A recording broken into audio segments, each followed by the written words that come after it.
Okay, today's daf is Yoma Mem Gimel, Yoma 43. The Gemara says in Mem Gimel Amid Aleph, um, the middle of the daf, it says V'asaf ish tar es efer apara ve'niyach ish lahakshir es azar tar lahakshir es isha ve'niyach mishiyish bo das haniach yatzu cher shod v'katan she'ein behen das lahaniach. So Bryson says that when the person who gathers together the Efer Apara, so he and he puts it Makom Tor, it excludes the Cherushat of a Katan. The Cherushat of a Katan don't have the ability to, don't have the Das to place it in a Makom Tor. Then the Gemara says, Tanan Hasam, Akol Ksherin Lekadish, Chutz Mecherushat of a Katan. Rehuda Machshir B'Katan Uposal B'Isha of Androgynous. So Machlokes, so the second one of the avodos by the Para Duma is to mix the water with the ashes, Lakadesh.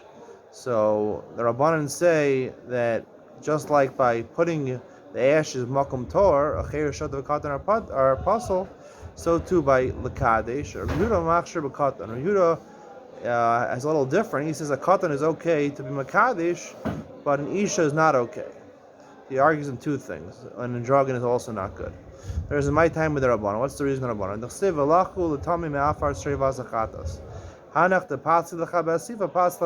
next pasuk says v'lachu. It's going.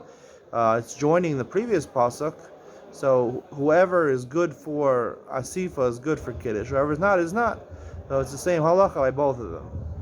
Rabbi Yehuda im kelem akrav v'lachu. My v'lachu. The filu katan the pasuk asam kacha kasher. Isha minal. So he has, it says v'lachu to add a chereshot, add a katan, and v'nasan is to exclude a woman and an androgynous. So first of all, what's the machlokes between Rabbi Yehuda and the Rabbanan? And second of all, what is it? Why is it that the Gemara says that the reason by asifa chereshot katan is possible according to everybody because they don't have das laniach, they don't have the proper das to put it in the right place, to put the Afer in the Makom Tor. So why don't we say the same thing? Why need a puzzle v'lachu join the psukim together to pasal chereshut of katam like kiddush mechatas? It should be the same thing. They don't have das, they don't have the das, they don't have the wherewithal, the mental capacity to figure out to put either the water on top of the ashes, according to Rashi, or the ashes into the water, according to Tosfos. They don't have the das to do that. Why is it hanach de kash achshalach basiva achshalach bekiddush? It's a drasha, a juxtaposition of the two psukim. I want to suggest that Gufa, this is the machlokas between Rabbi Yehuda and the Rabbanan. That the Rabbanan learn. There's really two psulim by a chereshot of a katan. Two reasons the chereshot of the katan are excluded from mitzvahs. One is because they don't have das. They don't have the ability to make decisions properly. In order to be mitzvah in a mitzvah, you have to have das. You have to have the mental capacity to make the right decisions. Cheresh of the katan are mentally incapacitated to a certain degree, and they can't make the right decisions, so the Torah is not mitzvah for them. The second reason cheresh of the katan are excluded from certain mitzvahs in the Torah and certain ma'asim in the Torah is not because of a tzivoy, they can't make the right decisions, rather because their ma'aseh can't affect the chalos, meaning their actions, because they're weaker people, because they're people that can be taken advantage of, they're small or they're cheresh shota, they're not completely with it, they can't hear well, they can't speak well, so they're people that could be taken advantage of. They're weaker people. Since they're weaker people, so therefore their ma'aseh doesn't have the ability to affect the chalos. I want to say that that's going on over here by kiddush mechatas.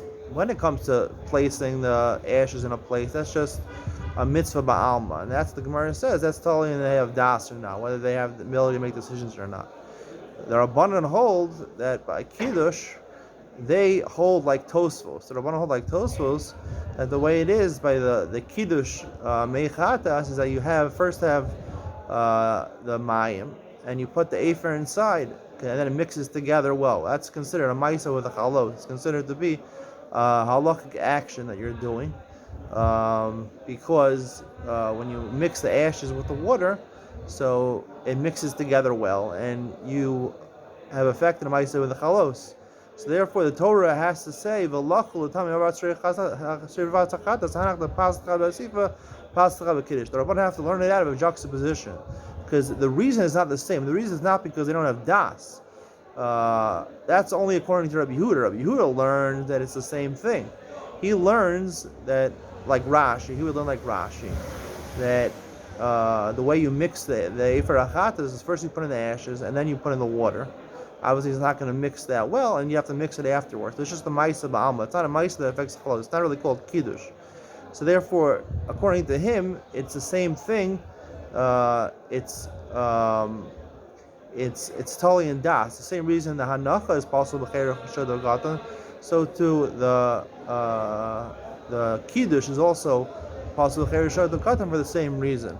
And that's why it says v'lachlu. It's a reborn in the pasuk with an extra vav to teach me that a katan would be included in Kiddush. His Kiddush is okay. Why? Like Tosfos says, why is a katan better than Cheresh Shota? Why did Rabbi Yehuda marbe the katan, not the Cheresh Shota? He says because the asim michal das. He has a little more das. He has a little more decision-making ability than a Cheresh Shota, and therefore, when it's a v'lachu, we marbe the katan and not the Cheresh Shota. And the same thing goes by Isha. In Isha, we say Daitan Kalos. Isha is Daitan Kalos. Therefore, she doesn't have, by certain mitzvahs, she doesn't have the ability to make decisions the right way as a different person. And therefore, Rabbi Yehuda, who says the whole idea of Kiddush is like Tosfos, is that really it's just the Ma'isa Ba'alma. We're talking, it's like Hanacha, putting the Efer in Makom Tor. So therefore, he says a woman would be possible for this because Daitan Kalos is only in your das. According to the Rabbanan, this is a totally different din. This is a din of like Rashi, like Tosfos learns that you're being makadesh or doing a ma'isa v'gis chalos, and Isha, even though she lacks clear das, she has lower level of das to make the right decisions. She's not a person that can be taken advantage of as easily as a cheir shat of a katan. So her ma'isa could affect the chalos.